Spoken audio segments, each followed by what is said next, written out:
Forças impessoais sobre as quais não temos praticamente controle algum parecem estar nos empurrando na direção do pesadelo do admirável mundo novo, e essa pressão impessoal está sendo conscientemente acelerada por representantes das organizações empresariais e políticas que desenvolveram diversas técnicas novas para manipular, de acordo com o interesse de alguma minoria, os pensamentos e emoções das massas.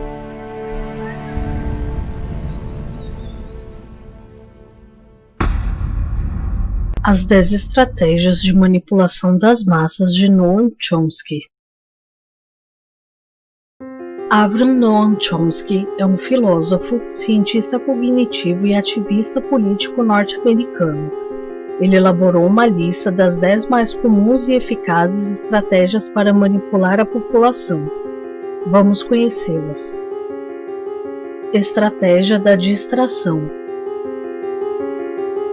O elemento primordial do controle social é a estratégia da distração, que consiste em desviar a atenção do público dos problemas importantes e das mudanças decididas pelas elites políticas e econômicas, mediante a técnica do dilúvio ou inundação de contínuas distrações e de informações insignificantes. A estratégia da distração é igualmente indispensável para impedir o público de interessar-se pelos conhecimentos essenciais na área da ciência, da economia, da psicologia, da neurobiologia e da cibernética. Manter a atenção do público desviada dos verdadeiros problemas sociais, cativada por temas sem importância real. Manter o público ocupado, sem nenhum tempo para pensar, de volta à granja com os outros animais.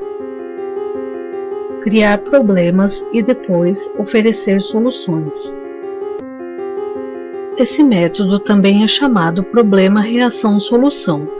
Cria-se um problema, uma situação prevista para causar certa reação no público, a fim de que esse seja o mandante das medidas que se deseja fazer aceitar. Por exemplo, deixar que se desenvolva ou que se intensifique a violência urbana ou organizar atentados sangrentos, a fim de que o público seja o mandante de leis de segurança e políticas em prejuízo da liberdade. Ou também criar uma crise econômica para fazer aceitar como um mal necessário o retrocesso dos direitos sociais e o desmantelamento dos serviços públicos. Estratégia da gradação. Para fazer com que se aceite uma medida inaceitável, basta aplicá-la gradativamente, a conta-gotas por anos consecutivos. É dessa maneira que radicalmente foram impostas novas condições socioeconômicas no neoliberalismo durante as décadas de 80 e 90. Estado mínimo, privatizações, precariedade, flexibilidade, desemprego em massa, salários que não garantem uma renda decente, tantas mudanças que haveriam provocado uma revolução se tivessem sido aplicadas de uma vez só. Estratégia do diferimento. Outra maneira de se fazer aceitar uma decisão impopular é de apresentá-la como sendo dolorosa e necessária, obtendo aceitação pública no presente para uma aplicação no futuro. É mais fácil aceitar um sacrifício futuro do que um sacrifício imediato. Primeiro porque o esforço não é empregado imediatamente, e depois porque o público, a massa, tem a tendência de esperar ingenuamente que tudo será melhor amanhã, que o sacrifício exigido poderá ser evitado. Isso dá mais tempo ao público para se acostumar com a ideia de mudança e de aceitá-la com resignação quando chegue o momento. Tratar o público como se fosse criança. A maioria da publicidade dirigida ao grande público utiliza discurso, argumentos, personagens e entonação particularmente infantis, muitas vezes próximos à debilidade, como se o espectador fosse uma criança ou um deficiente mental. Quanto mais se tenta enganar o espectador, mais existe a tendência de adotar um tom infantil. Se você se dirige a uma pessoa como se ela tivesse a idade de 12 anos ou menos, Então, em razão da sugestão, ela tende com certa probabilidade a dar uma resposta ou ter uma reação também desprovida de um senso crítico, como a de uma pessoa de 12 anos de idade ou menos. Utilizar o aspecto emocional muito mais do que a reflexão. Usar do aspecto emocional é uma técnica clássica para causar um curto-circuito na análise racional e, por fim, ao senso crítico dos indivíduos. Além do mais, a utilização do registro emocional permite abrir a porta de acesso ao inconsciente para implantar ou enxertar ideias, desejos, medos e ansiedades, compulsões ou induzir comportamentos.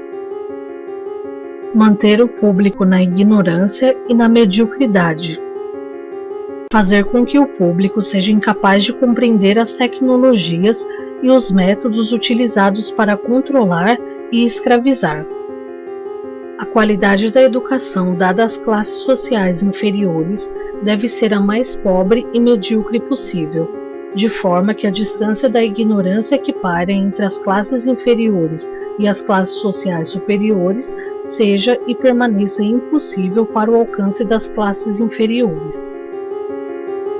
Estimular o público a ser complacente com a mediocridade. Estimular o público a acreditar que é moda o fato de ser estúpido, vulgar e inculto.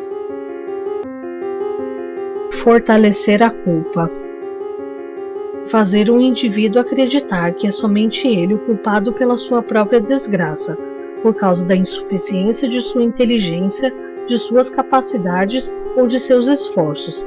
Assim, ao invés de rebelar-se contra o sistema econômico, o indivíduo se desvalida e se culpa, o que gera um estado depressivo do qual um de seus efeitos é a inibição da sua ação. E sem ação, não há revolução. Conhecer melhor os indivíduos do que eles se conhecem. No transcorrer dos últimos 50 anos, os avanços acelerados da ciência têm gerado uma crescente brecha entre os conhecimentos do público e aqueles possuídos e utilizados pelas elites dominantes. Graças à biologia, à neurobiologia e à psicologia aplicada, o sistema tem desfrutado de um conhecimento avançado do ser humano, tanto do físico quanto do psicológico. O sistema tem conseguido conhecer a pessoa comum melhor do que ela se conhece. Isso significa, na maioria dos casos, que o sistema exerce um grande poder e um controle maior sobre um indivíduo do que o próprio indivíduo sobre si mesmo. A intenção de apresentar as teorias de Noam Chomsky é apenas promover um momento de reflexão, em que cada um tem a liberdade de olhar à sua volta, pensar e tirar suas próprias conclusões.